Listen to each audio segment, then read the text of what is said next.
So you mentioned a conversation that you had about work and how it's good work or bad work is never really finished. And, we're in this new age of these sort of gurus and these like success articles on, 5 tips to make you more productive, whatever. And so something David was talking about was a sustained obsession.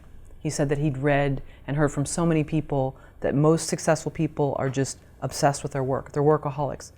You think that's true? There's a lot of truth in it, and I've gone through that same thought process, especially when writing a book about the creative mind. And I don't think that workaholics is the right word for it. I call it the type C personality. And because workaholics comes from the concept of the Selye's concept of the type A and type B personality. And from what I can make out, the type A personality is the unhappy workaholic who can't do anything in life except work, and who basically is making himself and the people around him miserable because of his work, because his obsessive need to be working all the time. And then there's the type P personality who never is very well defined and somehow doesn't become an ideal, as Selye describes him, but is somebody who's well adjusted and doesn't feel the same crazy pressures that the type A feels. And I thought, well, the problem with that theory is that it leaves out people who absolutely love their work and who are able to live, other full lives at the same time. And I started thinking about that and realizing there are a lot of people like that. And I call them type Cs in one of my books. And the type C is the creative personality that loves to work, would probably rather be working than anything else, but isn't negatively impacted by that at all. Instead, they just thrive on their work. I mean, there's an example I saw long ago is Pablo Casals, the great, cellist, was so crippled with arthritis when he got to be older that he had to be carried from his bed every morning to his piano bench.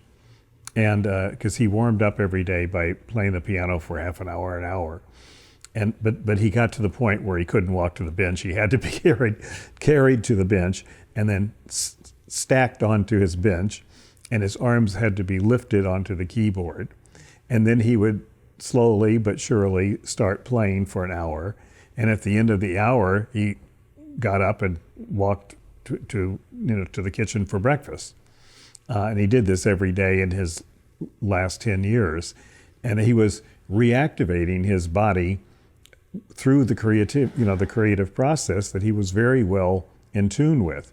And I realized that type C personalities are people who have this, creative affliction, or whatever you call it, this gift, but understand it, as opposed to those who don't understand it and who have often tragic endings like Sylvia Plath or Hemingway or Virginia Woolf or many others in the creative world who never understand their process, who think that every time they finish a book, it's the end of the world and they go into a deep depression. This is very common in the creative world, is to be depressed after you finish a work. So when you really think about that, the solution is obvious. Never get to the point where you're finishing a work. And that happens on the negative side for a lot of people who can never finish their book or never finish their article or never finish their poem because they're afraid of finishing, fear of finishing.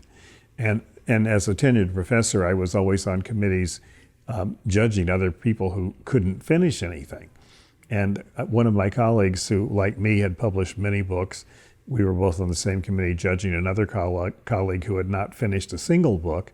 And my colleague said to me, you and I would write a book in the time it takes him to research a chapter of a book.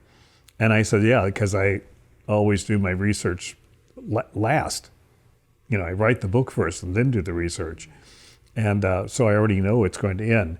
But to get back to this idea of finishing, a simple solution to this postpartum depression is to, when you know that you're almost done, when you know that you're in the home stretch of a book or of a screenplay or whatever it is, stop, take a day off, take 2 days off, because the energy of finishing is so huge that it will easily be recalled when you sit down again to allow it into this compartment that you're using.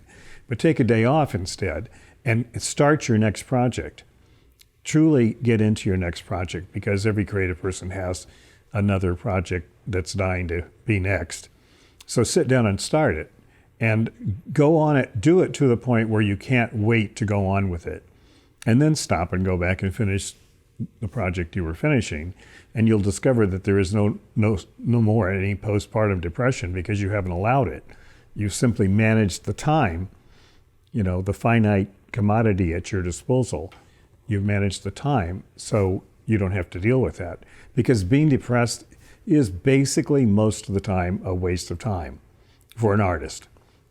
You can allow it for a while if it gives you great ideas and deepens your pathos and the things that you need to draw on. But it's basically, too much of it is a waste of time. And, one of my mentors years ago, John Gardner, the novelist, said, people should just start doing more. It gets rid of all the moods they're having. If you're in a down mood, get up and run around the block. And literally that works. I mean, if you get your body going and run around the block, it's hard to be in that kind of morbid, depressed state you were in before. So managing your moods like that is what separates a productive, happy creative person from a productive, unhappy creative person. You notice I'm not talking about the unproductive ones. That's a whole different subject. But I'm talking about people who are creatively productive and have careers. They're still divided into the unhappy ones and the happy ones. And it's a matter of understanding, I think, how your mind is working that makes you part of the happy group. And you don't have to be part of the unhappy group, despite a lot of urban myths to the contrary that basically say the artist's got to be suffering and tortured and all of that. That's really not necessary.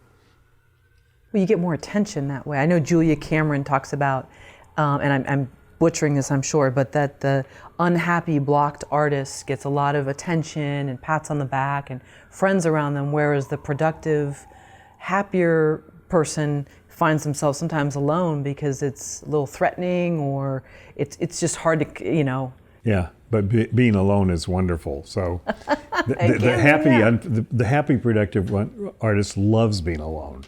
And he loves being with people too, but loves being alone, because that's truly when he's are under the most command of all of his powers and facilities.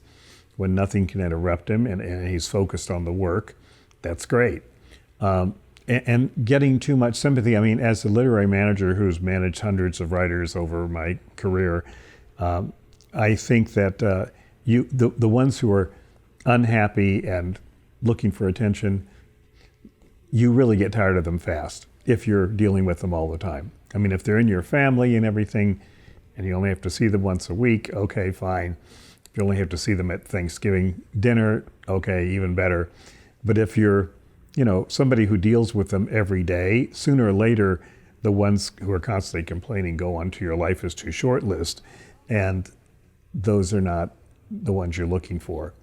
And they're what I call pseudo artists who end up not being productive most of the time. Who are longing to be artists but don't have the mental discipline to actually do it.